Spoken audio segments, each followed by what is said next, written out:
Vamos a ir a el Evangelio de Marcos, entonces, capítulo 1, versículos. Vamos a leer del versículo 1 al 8, pero nos vamos a quedar solamente en los versículos 7 y 8.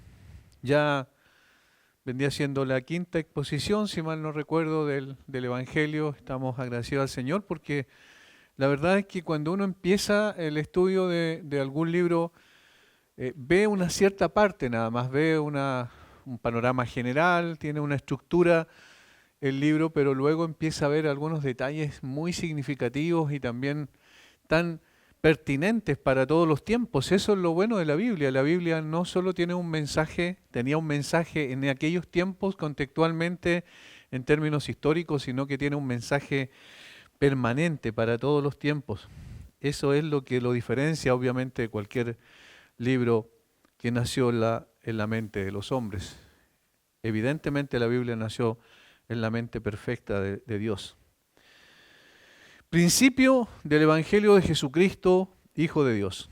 Como está escrito en Isaías el profeta, y aquí yo envío mi mensajero delante de tu faz, el cual preparará tu camino delante de ti. Voz del que clama en el desierto, preparad el camino del Señor, enderezad sus sendas. Bautizaba Juan en el desierto y predicaba el bautismo de arrepentimiento para perdón de pecados. Y salían a él toda la provincia de Judea y todos los de Jerusalén, y eran bautizados por él en el río Jordán, confesando sus pecados. Y Juan estaba vestido de pelo de camello y tenía un cinto de cuero alrededor de sus lomos, y comía langostas y miel silvestre. Y predicaba diciendo: Viene tras mí el que es más poderoso que yo, a quien no soy digno de desatar encorvado la correa de su calzado. Yo a la verdad os he bautizado con agua, pero él os bautizará con el Espíritu Santo.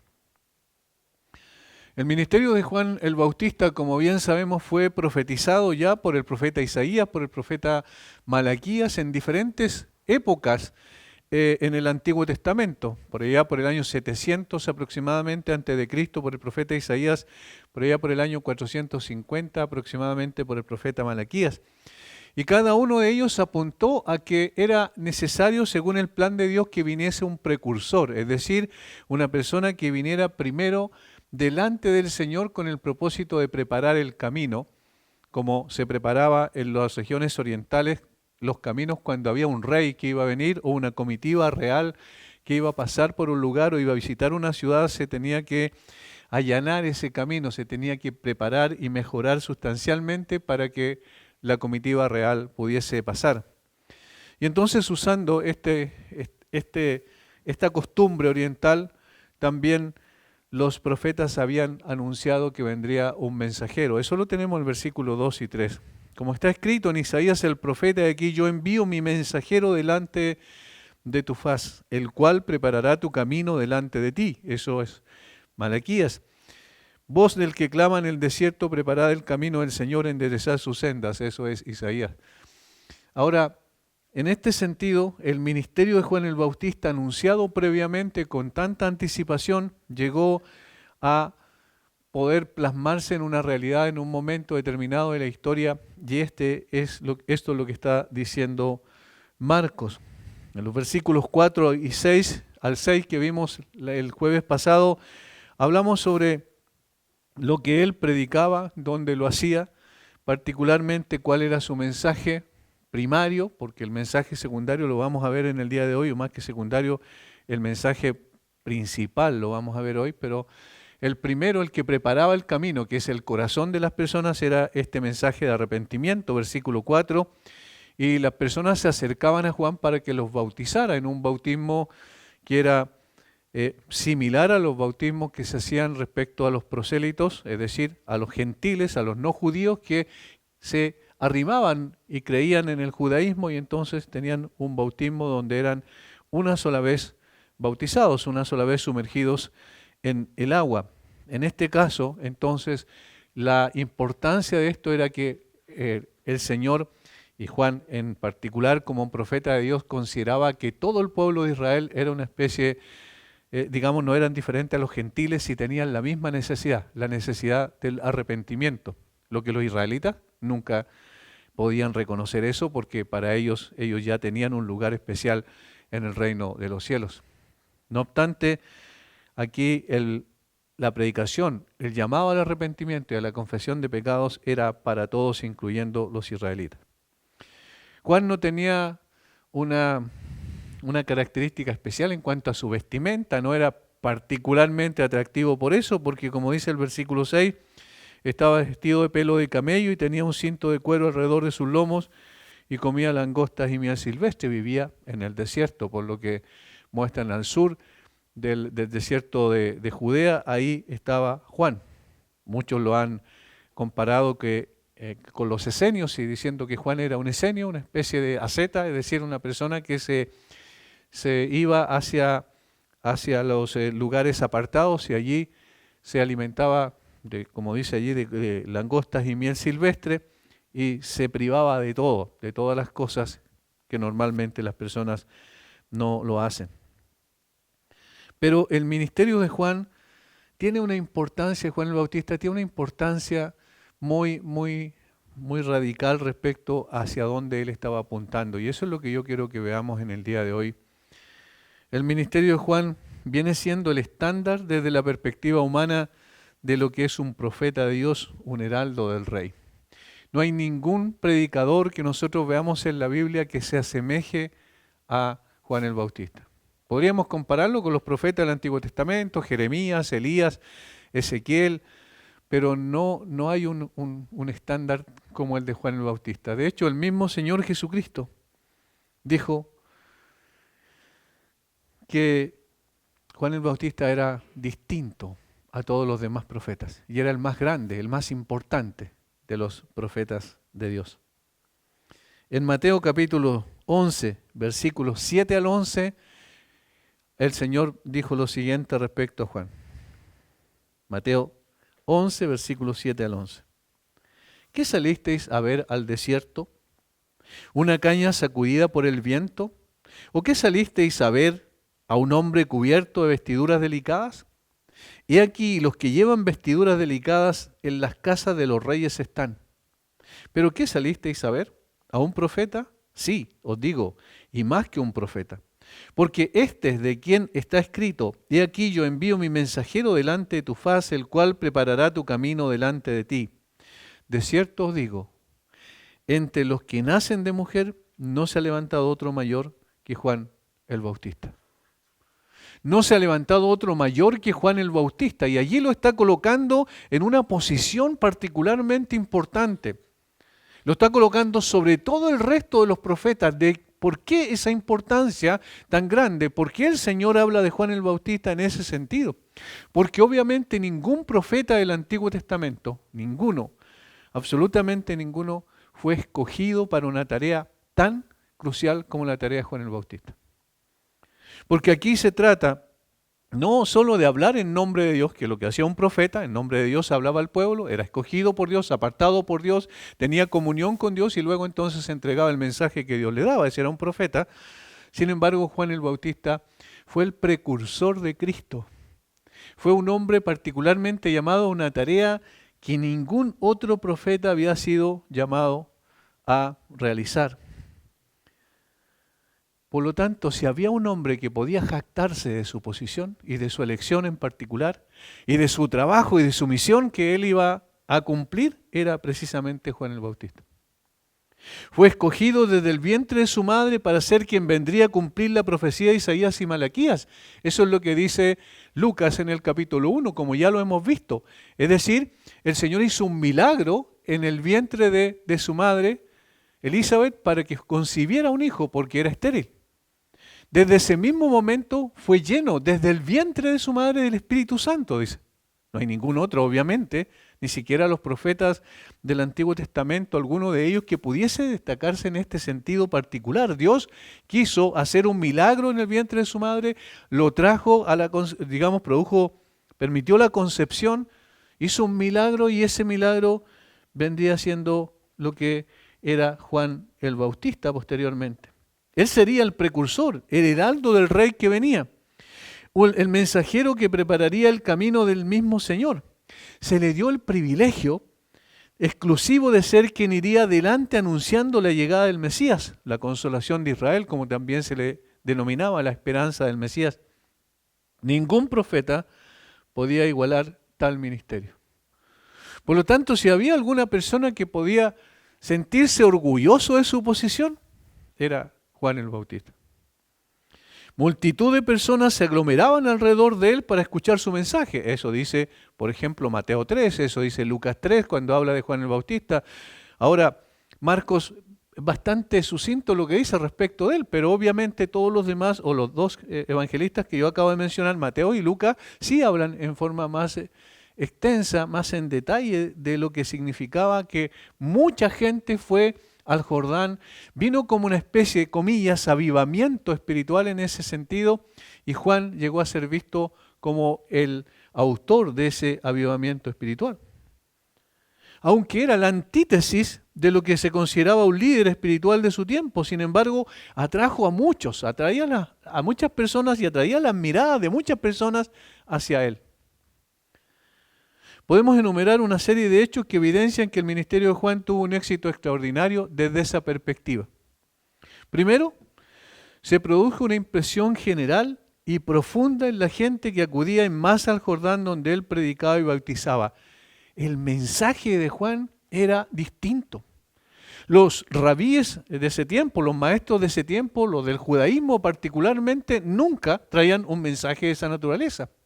Juan no era un eco, sino que era la voz misma de Dios. Es decir, Dios hablaba a través de él, de tal forma que Juan no se hacía eco de otros rabíes que antes le enseñaron, de otros que ciertos mensajes de otros y los transmitían. Eso es lo que hacían los maestros judíos, pero Juan no. Juan tenía un mensaje totalmente distintivo y característico. Y por eso era tan duro llamando al arrepentimiento a las personas, de lo contrario iban a ser condenados. Eso es lo que decía en pocas palabras. Segundo, las clases más pecaminosas compartidas en este despertar moral, es decir, vinieron a Juan, las clases más pecaminosas. Por ejemplo, los soldados y los publicanos. Los soldados que extorsionaban a otros para sacarle dinero, y los publicanos que obviamente, como bien sabemos, cobraban mucho más allá de la cuota que Roma les exigía y se echaban una parte importante al bolsillo. Los publicanos eran todas personas adineradas. Esas personas fueron a Juan. Eso dice Lucas capítulo 3, versículo 12 al 14.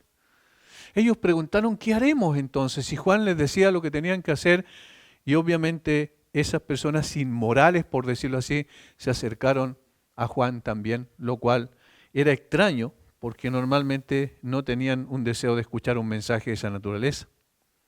Su poder de convocatoria era notable. Tercero, los líderes religiosos de la comunidad fueron conducidos a interesarse en su mensaje. Eso dice Mateo 3:7. Y venían también los fariseos y los escribas. Y algunos enviados de los saduceos también venían a Juan con el propósito de ver qué es lo que estaba pasando con él. Cuarto, los gobernantes políticos de la tierra llegaron hasta cierto punto a estar bajo su influencia. Herodes, por ejemplo. Si uno lee lo que pasó con Herodes y Juan el Bautista, se da cuenta que Herodes igual tenía interés en escuchar a Juan. Le parecía interesante lo que Juan decía, que fue influenciado posteriormente por otra persona para finalmente quitarle la vida, eso es otra cosa, pero hubo una cierta influencia de Juan en la vida de este hombre. Quinto, algunos jóvenes que eran religiosos, probablemente cierto, muy interesados en el judaísmo, fueron atraídos y asombrados por la presencia del ministerio de Juan. Por ejemplo, los discípulos, dos de los cuales se fueron con Jesús después, pero eran seguidores de Juan el Bautista. Es decir, los atrajo a través del mensaje Juan también a ellos. Sexto, resultó una conciencia generalizada del pecado y una esperanza y deseo de un gran Salvador, porque eso es lo que apuntaba Juan. ¿Para qué el arrepentimiento? Para que después colocaran su vista en el Señor Jesucristo. Primero debían arrepentirse en un reconocimiento de su condición pecaminosa y de la necesidad de un Salvador. Estas seis cosas al menos muestran que el ministerio de Juan fue exitoso y él podría jactarse de ser evidentemente el profeta más grande, como el mismo Señor Jesucristo posteriormente lo iba a decir. Todos los ojos estaban puestos en Juan en ese tiempo. al punto que tanto los líderes religiosos como la gente común comenzaron a pensar que podría ser el Cristo, el Mesías. Eso es interesante. Yo quiero que veamos dos textos bíblicos que apuntan a eso. Juan capítulo 1, versículos 19 al 25. Juan 1, 19 al 25 es el primero que vamos a ver. Y los fariseos y escribas y la gente del Sanedrín en particular enviaron una embajada a hablar con Juan para preguntarle lo siguiente. Juan 1, 25. Y le preguntaron y le dijeron, ¿por qué pues bautizas si tú no eres el Cristo, ni Elías, ni el profeta? Juan le respondió diciendo, yo bautizo con agua, mas en medio de vosotros está uno a quien vosotros no conocéis. Este es el que viene después de mí, el que es antes de mí, el cual yo no soy digno de desatar la correa del calzado. Juan le preguntaron, ¿tú eres el Cristo? Y él dijo, no. Y luego entonces, si tú no eres el Cristo, ¿por qué bautizas? Y ahí Juan le dio una explicación. Pero ¿quiénes fueron estas personas? Versículo 19. Este es el testimonio de Juan cuando los judíos enviaron de Jerusalén sacerdotes y levitas para que le preguntasen, ¿tú quién eres? ¿Por qué? Porque entendían que lo más probable es que algo había de especial en esta persona y ellos quisieron ver qué es lo que estaba sucediendo, si era realmente el Mesías, no para creer en él, sino para deshacerse de él, porque obviamente los fariseos y escribas y los saduceos, los del Sanedrín, tenían una animadversión contra del Mesías, porque ellos querían mantener su popularidad entre la gente. Sin embargo, enviaron una embajada para ver qué pasaba con esta persona. Lucas capítulo 3 ahora. Y ahora vamos a ver cómo no solo los líderes se interesaron o pensaron de alguna manera que la gente podía pensar en general que era el Mesías. Lucas 3:15. Lucas 3:15. Dice, como el pueblo estaba en expectativa, preguntándose todos en sus corazones si acaso Juan sería el Cristo. Ahí está hablando del pueblo en general, de la gente en general. En el texto de Juan está hablando de los líderes y religiosos de su tiempo. ¿Qué es lo que ellos estaban preguntando en su corazón? Si realmente, si Juan sería el Cristo. Si Juan sería el Cristo. ¿Notan? Es decir, era tanta la popularidad, tanto el interés que produjo, que atrajo el interés de estas personas. Podríamos decir en términos prácticos de aplicación, Juan era el predicador más famoso en su contexto. Piensen en el predicador más famoso que ustedes conocen en este tiempo. Bueno, Juan era mucho más que eso. Todos lo veían como el predicador del avivamiento, si podíamos llamarlo así. Si lo trasladamos a nuestra época, así sería. Sus videos en redes sociales tendrían millones de vistas, seguramente, con sus predicaciones. La gente estaría preguntando cómo poder escuchar en vivo a Juan. Era tanto el interés que causó en ese contexto, ahí en el Jordán, en los vados del Jordán, bautizando, que todos los ojos estaban puestos en Juan el Bautista. Sin embargo, y aquí está lo extraordinario, toda la gente tenía los ojos puestos en Juan el Bautista, pero Juan el Bautista tenía los ojos puestos en Jesús. Ya ahí hay una diferencia notable y es extraordinario, y en lo personal a mí me toca muy, muy directamente. La verdad es que esta palabra o esta frase que estaba profetizada, voz que clama en el desierto, no me ha dejado de sonar en mi conciencia. Porque en el fondo eso es un predicador del Evangelio, eso es un profeta de Dios, es una persona que es la voz que clama en el desierto, nada más. Fíjense, sin nombre, sin apellido, la voz. Juan se podría llamar la voz.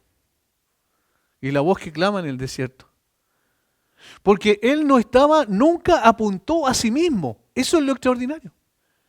Teniendo tanta gente, él podía haber haber constituido grupos de personas que lo iban a seguir, como cualquier persona en el día de hoy lo haría por el corazón natural del pecaminoso nuestro. Pero no, él tenía los ojos puestos en Jesús.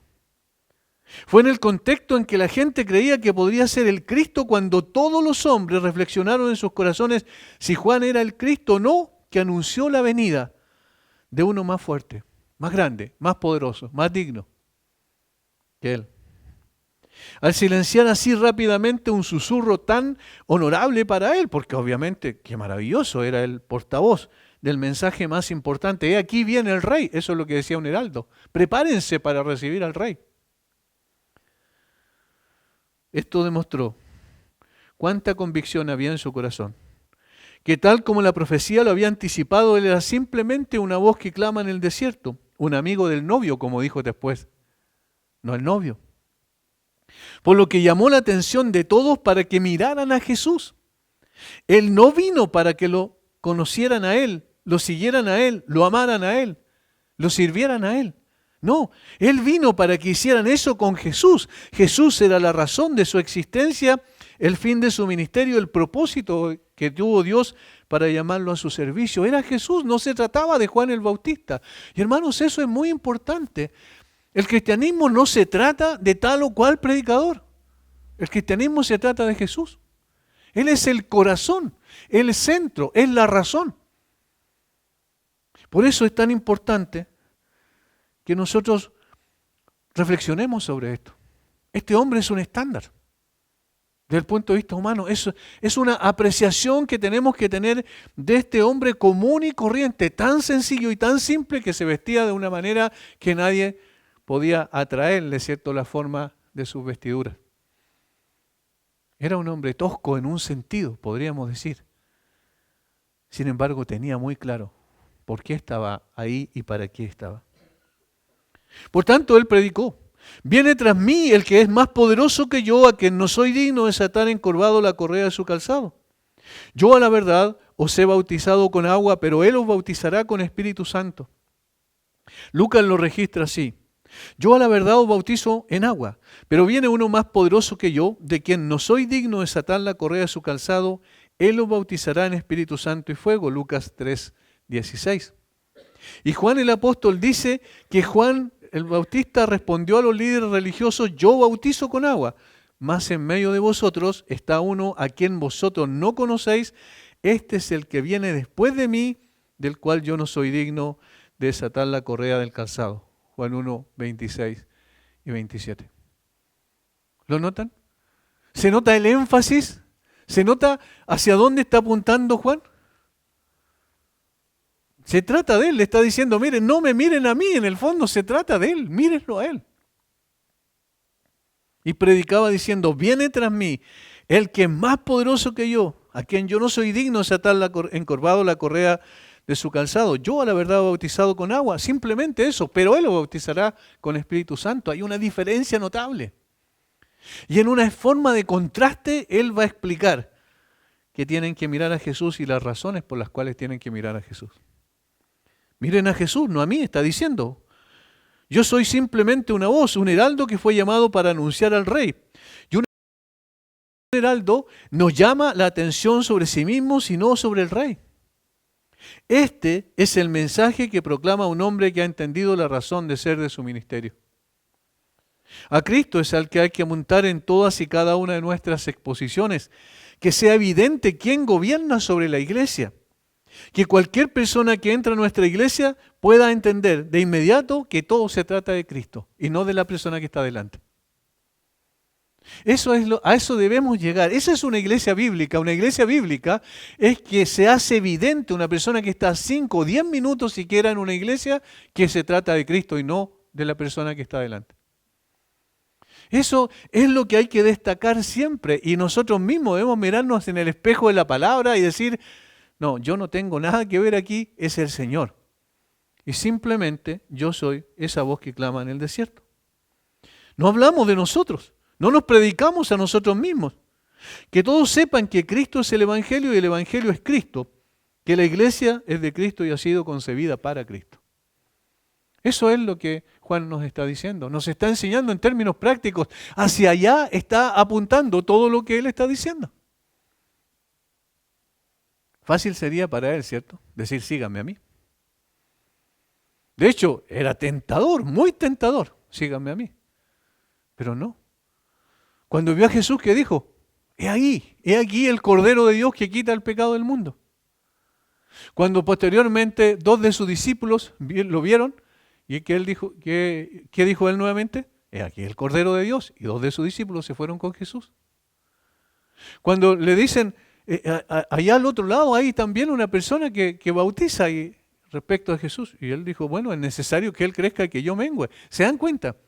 Hay una centralidad en Cristo en el corazón de este hombre, y por eso él, ¿qué transmitía? Precisamente la centralidad de Cristo que había en su corazón, y apuntaba al Señor Jesucristo. Juan está diciendo en su mensaje, miren a Cristo. Hay 3 razones por las cuales se debe mirar a Cristo según estos pocos versículos 7 y 8 aquí. Primero, porque Él es poderoso. Segundo, porque Él es digno. Y tercero, porque su obra es trascendente. 3 razones por las cuales hay que mirar a Cristo. Y eso es lo que yo quiero tratar con ustedes. Y obviamente la conclusión es miren a Cristo siempre. Miren a Jesús. De Él se trata todo. No se trata de una persona o algunas personas que están circunstancialmente liderando un grupo, una iglesia local. Se trata de Cristo. Porque Cristo es poderoso, es la primera razón. Versículo 7. Y predicaba diciendo, viene tras mí el que es más poderoso que yo. Viene tras mí el que es más poderoso que yo. Comienza su predicación diciendo en otras palabras, pongan su mirada en aquel que viene tras mí, no en mí. Porque como agrega Juan, el que viene después de mí es antes de mí. Y ya está haciendo una diferencia. El que viene tras mí es antes de mí. Es decir, cronológicamente, en cuanto a edad, en cuanto a tiempo, Él viene tras de mí. Pero en realidad, Él es antes de mí. En términos de existencia, obviamente. Venía después de Él cronológicamente hablando, pero lo precedía eternamente. Jesús era el Dios eterno. Aquel que viene después de Juan, al que él apunta, no es un rey de este mundo. Él es el Rey eterno, el que ha existido siempre, pero ahora viene a la tierra y viene a buscar lo que se había perdido. Y es interesante que Juan, su predicación contaba de 2 partes principalmente. Un llamado al arrepentimiento y luego, y cierto, para bautizarse en función de aquello. Y el segundo mensaje era el que viene tras de mí. Ese es el importante. ¿Por qué? Porque Él es el Dios todopoderoso, el eterno. Juan era consciente que Jesús no era un simple hombre, no era uno de sus antepasados, sino aquel que siempre ha existido. Por eso es que comienza su predicación como, viene tras mí el que es más poderoso que yo. Y ahí, como dije, en una forma de contraste va diciendo, Él es más poderoso que yo. Él es más grande que yo. Él es más digno que yo. De tal forma que la gente sacara los ojos de Él. Era lo primero que Él quería lograr. Ahora lo dice un hombre que era predicador, el profeta más importante entre los hombres. Juan, la encarnación del profeta más grande que ha existido. Poderoso en palabra, maravillosamente exitoso, el gran hombre de la época. Jesús no había dado evidencia de grandeza todavía hasta ese momento. De hecho, ni siquiera la gente conocía a Jesús. Pero Él estaba ya anticipando a aquel que venía. Pero las cosas no son lo que parecen. Jesús es más poderoso que Juan y Él es consciente de esto. Y como es consciente de esto, esto es lo que proclama. Dicen, la razón por la cual yo estoy llamando a que ustedes coloquen la mirada en Jesús, en otras palabras, es porque Él es más poderoso que yo. Y hay más o menos 4 o 5 cosas por las cuales podríamos decir, seguramente hay muchas más, que Jesús obviamente es más poderoso que Juan. Jesús era más poderoso en su persona. Él era el Dios todopoderoso, de hecho. ¿Y Juan? No, obviamente. ¿Cuántos milagros hizo Juan? ¿Alguien me los puede decir? ¿Cuántos milagros hizo Juan? Ninguno. Ninguno. Jesús era más poderoso que Juan. Eso es evidente cuando lo vemos posteriormente en su ministerio. Pero Juan ya estaba anticipando. Él es más poderoso que yo. Era más poderoso en su predicación. Juan no asombró ni en forma ni en materia como lo hizo Cristo. Claro, dijimos, atrajo a mucha gente, pero nadie dijo de Juan, nunca ha hablado un hombre como este hombre habla. Nunca nadie dijo de Juan, y todos se admiraban de su doctrina porque enseña como alguien que tiene autoridad, no como los escribas y fariseos. Nunca dijeron eso de Juan. Su predicación la de Cristo era extraordinaria. Las palabras de Cristo eran espíritu y vida. ¿Recuerdan capítulo 6 de Juan? Cuando el Señor le dice, ¿ustedes también quieren irse? Y Pedro dice, ¿a quién iremos? Solo tú tienes palabras de vida eterna. Dijo, mis palabras son espíritu y son vida, dijo Jesús.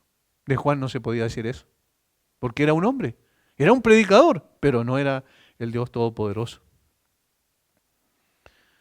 Tercero, era más poderoso en sus obras, como bien dijimos. Juan no hizo ningún milagro, mientras que Cristo obró poderosamente.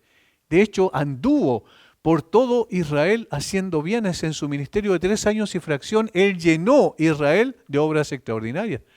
Tenía poder y autoridad absoluta sobre la naturaleza, como hemos visto muchas veces. Tenía poder absoluto sobre la muerte, inclusive, para sacar a las personas de su estado de muerte, como el caso de Lázaro. Tenía poder sobre las enfermedades. Tenía poder sobre los espíritus inmundos para ordenarles que salieran de las personas. Es decir, las obras de Jesús fueron o infinitamente más grandes que las de Juan. Era más poderoso en su ministerio también, en cuarto lugar. El de Juan terminó con su muerte, mientras el de Cristo inició con su muerte y permanece para siempre. Hay una diferencia notable. Y quinto, era más poderoso en su eficacia. En su eficacia era más poderoso. Juan no pudo cambiar ningún corazón, porque no es prerrogativa del hombre cambiar un corazón. Fue un predicador elocuente y con un gran mensaje, pero no podía cambiar ningún corazón. No podía volver a nadie realmente hacia Dios de lo profundo de su alma. Jesús, no obstante, transforma el corazón de las personas al punto que da una nueva naturaleza a quienes creen en Él. Entonces, en esas 5 cosas al menos fue más poderoso que Juan. Entonces Juan estaba diciendo una verdad que nosotros sabemos en el día de hoy al conocer el resto de la Escritura, que efectivamente nadie puede decir, bueno, obviamente Jesús es más poderoso. Pero lo estaba diciendo un hombre que era famoso en ese tiempo. Lo que él quería es que miraran a Jesús. Por eso Juan está diciendo, no me miren a mí, miren a Jesús. Él es más poderoso en su persona, en su predicación, en sus obras, en su ministerio, en su eficacia. Él es más poderoso que yo. Juan fue un predicador de la voluntad de Dios. Cristo ejecutó la voluntad de Dios. Cristo es el agente que ejecuta el plan de Dios. Juan anuncia a aquel que hace la voluntad de Dios, ejecutando el plan de redención y cumpliendo perfectamente lo establecido por Dios. Juan anunciaba a Jesús. Jesús era la realidad, la esencia misma. Y por eso hacía la voluntad del Señor, ejecutó perfectamente el plan de redención, lo que Juan no podía hacer. Por eso la exhortación de ese entonces y ahora, la que debe estar siempre en la boca de todo predicador de la verdad es, miren a Cristo, a nadie más, solo mira a Cristo, solo mira a Jesús. Hermanos, no, quizás parezca como que es un poco majadero uno, digamos, enfatizando esto, pero es tan importante. Si hiciéramos una evaluación o si viniera el Señor y hiciera una evaluación realmente, ¿dónde apunta nuestro corazón en términos religiosos, en términos cristianos? Lo más probable es que muchas veces nuestro corazón se desvía tras grandes predicadores. Quizás nosotros sin darnos cuenta, a lo mejor a veces estamos cayendo en una cierta idolatría. La gente estaba admirada de Juan, pero Juan dice, no, yo no tengo nada que ver. Soy simplemente una voz que clama en el desierto. Miren a Cristo. Él es poderoso. Él es poderoso. Segunda razón por la que hay que mirar a Cristo, y es porque Él es digno. Y aquí hay algo tremendo que uno tiene que explicar más o menos lo que pasaba en ese tiempo para poder entenderlo. Juan dice,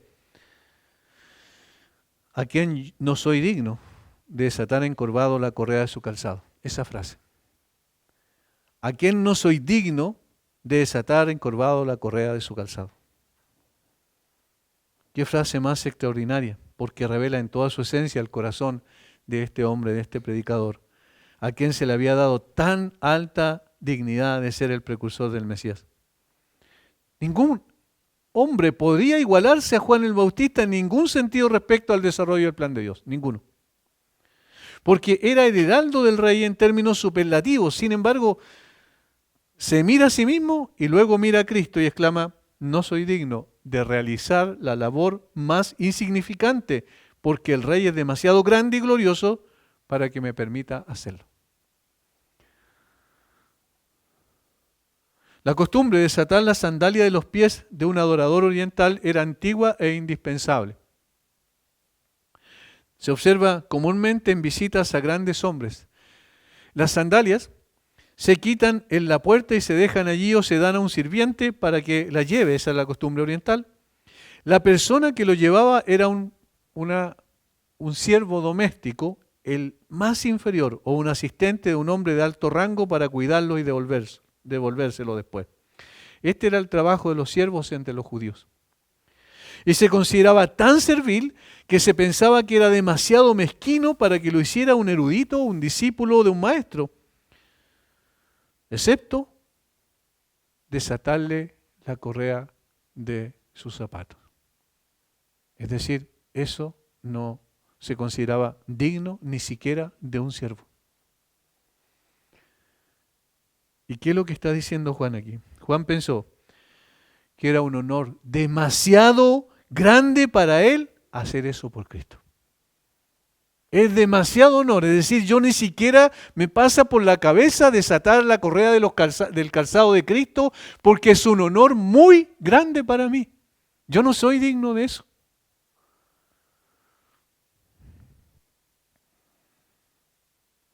Eso, desatar la correa del calzado, se pensaba que era demasiado malo para que un discípulo lo hiciera por un hombre sabio. Y Juan está diciendo, eso sería el honor más grande que yo puedo tener.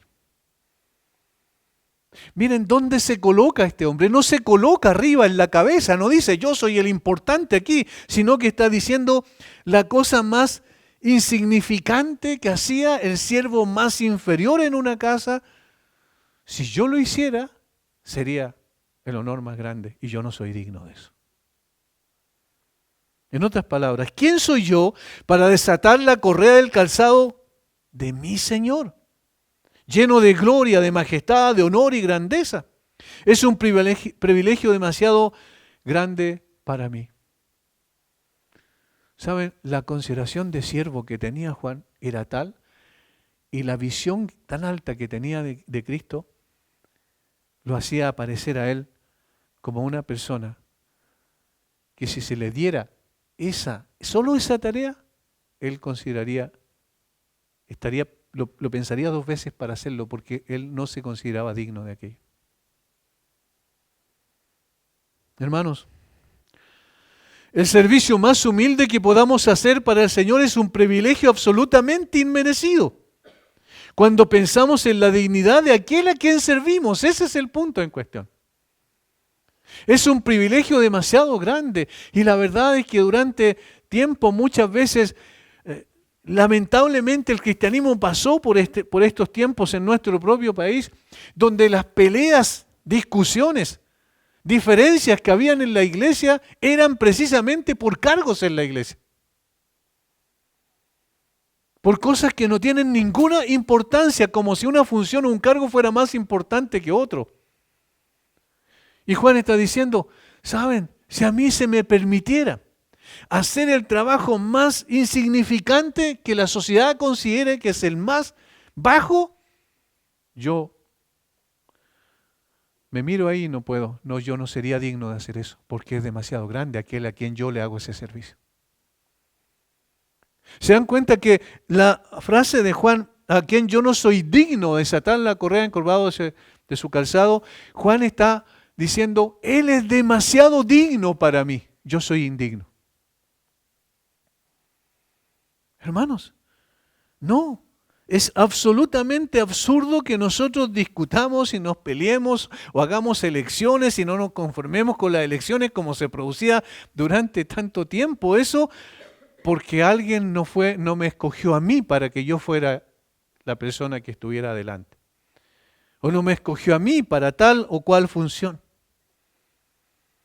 Ninguno de nosotros es digno de servir al Señor. ¿O hay alguien que sí puede decir que es digno? ¿Hay alguien que puede decir es suficiente? Pablo dijo claramente a los Corintios, ¿y para esto quién es suficiente?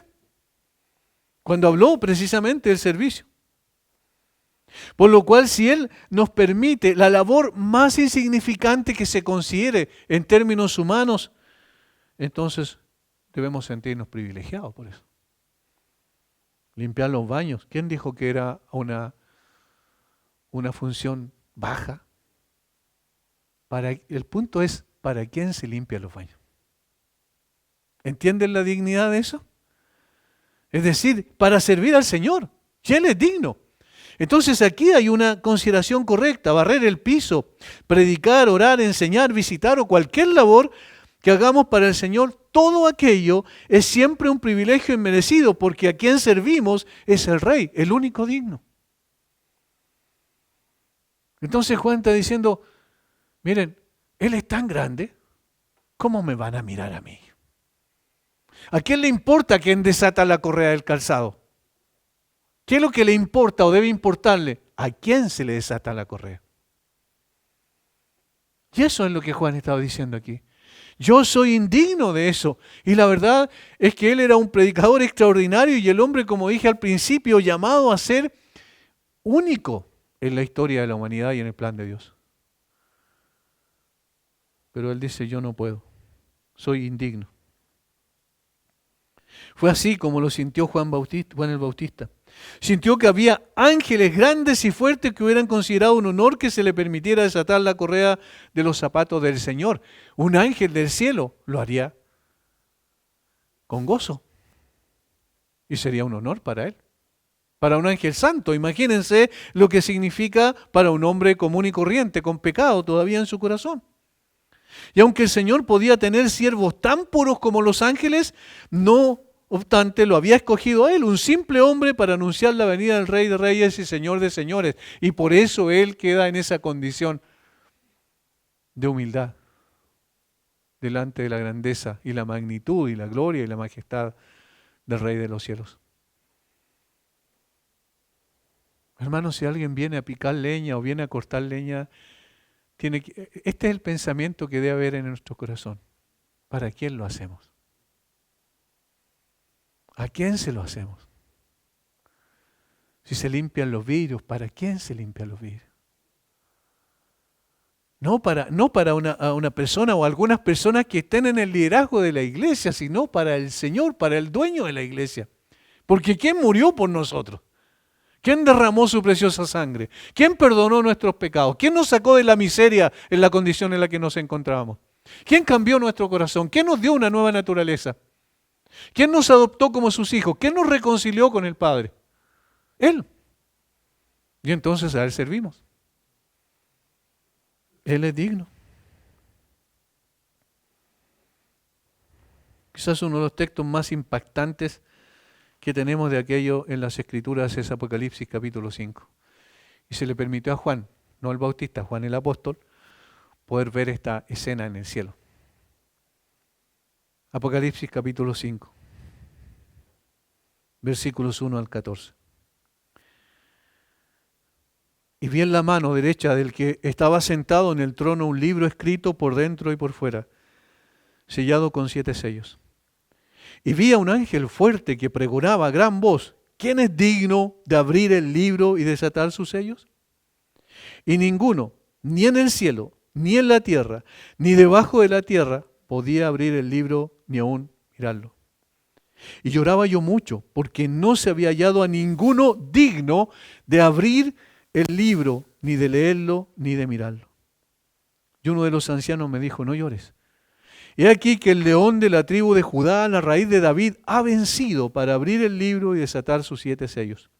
Y miré, y vi que en medio del trono y de los 4 seres vivientes, y en medio de los ancianos estaba en pie un cordero como inmolado, que tenía 7 cuernos y 7 ojos, los cuales son los 7 espíritus de Dios enviados por toda la tierra.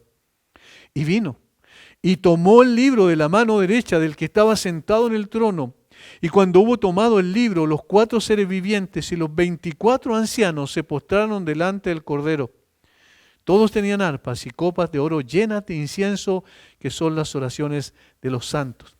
Y cantaban un nuevo cántico diciendo, digno eres de tomar el libro y de abrir sus sellos, porque tú fuiste inmolado, y con tu sangre nos has redimido para Dios de todo linaje y lengua y pueblo y nación. Y nos has hecho para nuestro Dios reyes y sacerdotes, y reinaremos sobre la tierra. Y miré, y oí la voz de muchos ángeles alrededor del trono y de los seres vivientes y de los ancianos, y su número era millones de millones, que decían a gran voz, el Cordero que fue inmolado es digno de tomar el poder, las riquezas, la sabiduría, la fortaleza, la honra, la gloria y la alabanza. Y a todo lo creado que está en el cielo y sobre la tierra y debajo de la tierra y en el mar y a todas las cosas que en ellos hay, oí decir, al que está sentado en el trono y al Cordero sea la alabanza, la honra, la gloria y el poder por los siglos de los siglos. Los 4 seres vivientes decían amén, y los 24 ancianos se postraron sobre sus rostros y adoraron al que vive por los siglos de los siglos. Él, solamente Él es digno.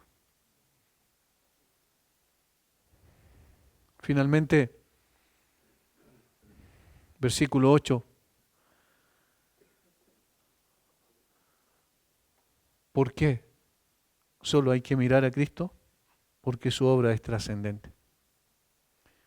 Yo a la verdad os he bautizado con agua, pero Él os bautizará con Espíritu Santo. Yo a la verdad os he bautizado con agua. Miren el contraste. Yo lo bauticé con agua, nada más. Pero Él viene y lo bautiza con Espíritu Santo. ¿Ven la diferencia? Hay una diferencia superlativa en su obra. Juan está diciendo, yo lo más que puedo hacer es algo externo. Yo lo más que puedo hacer es tratar de que ustedes reflexionen y mediten sobre el mensaje, y si ustedes dicen yo realmente soy consciente de que soy un pecador, bueno, entonces ven y yo te bautizo, pero yo no puedo cambiar ningún corazón, es lo que Juan entiende. La elocuente predicación de Juan, la gran convocatoria que logró en su ministerio, el impacto que causó, no obstante, el mismo Juan enseñó que todo su trabajo era solamente en la superficie. Un bautismo con agua para llegar a la superficie de la vida de los hombres, para quizás hacerlos meditar sobre la exigencia de poder arrepentirse. Sin embargo, el mayor, es decir, el que viene después de mí, el poderoso, el que yo no soy digno de desatar la correa de su calzado, debe bautizar con el Espíritu Santo, lo que significa que perfora las profundidades de la naturaleza humana y transforma su corazón. Eso es lo que hace Jesucristo, solamente Jesucristo. Ningún predicador puede hacer eso, hermanos, ninguno. Es imposible, no es una prerrogativa humana. Y Juan sabía que no era prerrogativa humana. Por eso él simplemente fue y comunicó, viene el rey, y entonces reciban al rey. Y para eso necesitan reconocer su necesidad del rey. Pero yo no puedo hacer nada más, está diciendo Juan. Yo lo hice un bautismo de agua no cambia absolutamente nada. Eso es lo que está diciendo Juan. El ministerio de Juan era solo de una preparación, el de Cristo uno de transformación. Juan trató con la necesidad del arrepentimiento. Cristo causaría el arrepentimiento y concedería la fe. ¿Ven la diferencia? Juan lavó con agua como símbolo externo de la necesidad de arrepentimiento. Cristo trató con el alma y su necesidad de una nueva naturaleza. Hay una diferencia notable. Es necesario aclarar que el texto no habla de una segunda experiencia del creyente con el Espíritu Santo, como muchas veces se dice, el famoso bautismo del Espíritu Santo, que se piensa que es una experiencia nueva, una segunda experiencia después de que el creyente se ha arrepentido y ha llegado a la fe en el Señor Jesucristo. Se supone que después va a tener una nueva experiencia o debe tener una nueva experiencia que le llaman el bautismo del Espíritu. No es este bautismo del que está hablando aquí Marcos. Para nada. Más bien apunta a todo el contexto, lo deja bastante claro, a la conversión. Aquella que es producida por el mismo Espíritu que convence de pecado y lleva al arrepentimiento y en el mismo proceso nos bautiza en un cuerpo. De eso dice 1 Corintios 12:13. 1 Corintios 12:13. Vamos a ver ese texto porque es muy claro y es irrefutable. Porque por un solo Espíritu fuimos todos bautizados en un cuerpo, sean judíos o griegos, sean esclavos o libres, y a todos se nos dio a beber de un mismo Espíritu. Dice, se nos dio a beber de un mismo Espíritu. No dice, se nos dará a beber de un mismo Espíritu. Y todos fuimos bautizados en un cuerpo, sumergidos en un cuerpo, en la palabra, ¿cierto?, en el original.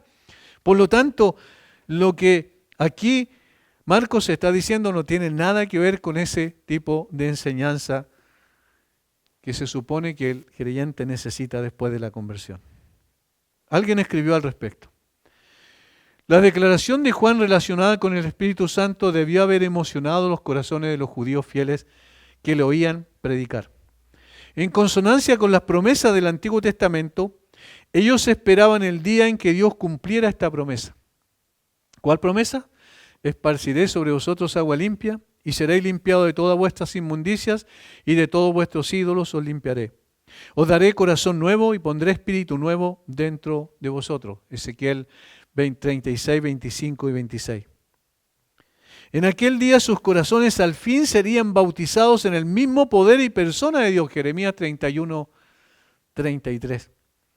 Este poder sobrenatural distingue de cualquier otro al ministerio de un nuevo rey. Juan no podía otorgar el Espíritu Santo, solo Dios puede hacerlo. El rey venidero es Dios en cuerpo humano y Él bautizará a los pecadores con el poder salvador de la obra regeneradora del Espíritu. De esto se trata. ¿Quién podía hacer eso? Solamente Jesucristo. Solamente el rey que venía. Los predicadores llamamos a todos a mirar a Cristo. Esa debe ser nuestra función. Por eso no tiene sentido que los predicadores hablen de ellos mismos. La gente no le interesa eso, ni se congrega para eso, para escuchar anécdotas divertidas. No se congrega para que quitemos la solemnidad que requiere un culto público de adoración a Dios, donde se predica la palabra, que los predicadores estén hablando de cuán maravillosamente piadosos son ellos. La gente quiere escuchar cuán maravillosamente grande es Cristo. Y a eso nos debemos abocar. El Espíritu de Cristo es el que realiza la obra regeneradora en los corazones de quienes escuchan el mensaje. Ese es el bautismo que todos necesitan, aquel que es hecho en el alma de las personas. Ese es el bautismo que todos necesitan, es el primero y principal y único internamente en su corazón, es el que es hecho cuando llega la persona a los pies de Cristo en arrepentimiento y fe. Allí se produce el proceso completo. Lo que viene después es un proceso de santificación. Esa es una prerrogativa exclusiva de Dios y los hombres somos simples mensajeros. Y este es nuestro inmerecido privilegio. Y con esto termino. ¿Saben, hermanos, cuál es el gran privilegio de alguien que sirve de esa manera al Señor predicando y enseñando la palabra? Es ver los milagros que el Señor hace en el corazón de la persona. Ese es el gran privilegio. ¿Y por qué decimos eso? No por una frase que trate de mostrar humildad, porque nadie puede hacer algo así. Ningún hombre lo puede hacer. Por lo tanto, cuando alguien se convierte, ese es un milagro que Dios hizo. Cuando alguien es transformado y deja su vida pecaminosa, ese es un milagro que Dios hizo. Los hombres no tenemos lugar en todo eso.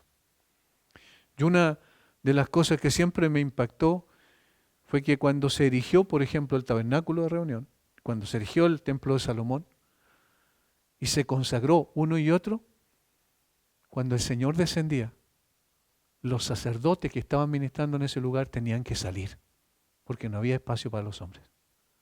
Dios llenaba todo. Y eso es lo que Juan está diciendo en pocas palabras. Cristo lo llena todo, lo satisface todo. No me miren a mí, miren a Jesús. Padre, gracias por este tiempo. Gracias por mostrarnos nuevamente a Cristo. Y gracias, Señor, por aprender también, y esperamos que tú nos vayas transformando para aprender de este instrumento que tú usaste, porque Él sabía cuál era el lugar que le correspondía.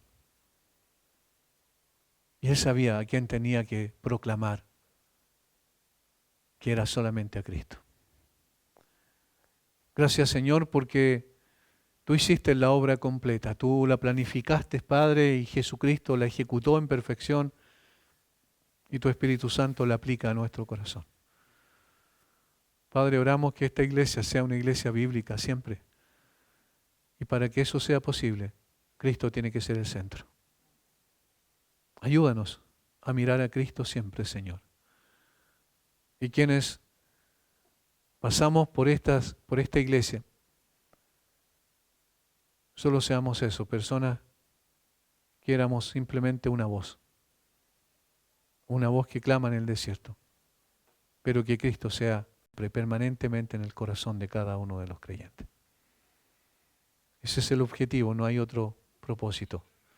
Danos de tu gracia, Señor, para que podamos vivir de esa manera. Lo rogamos en el nombre de Jesús. Amén.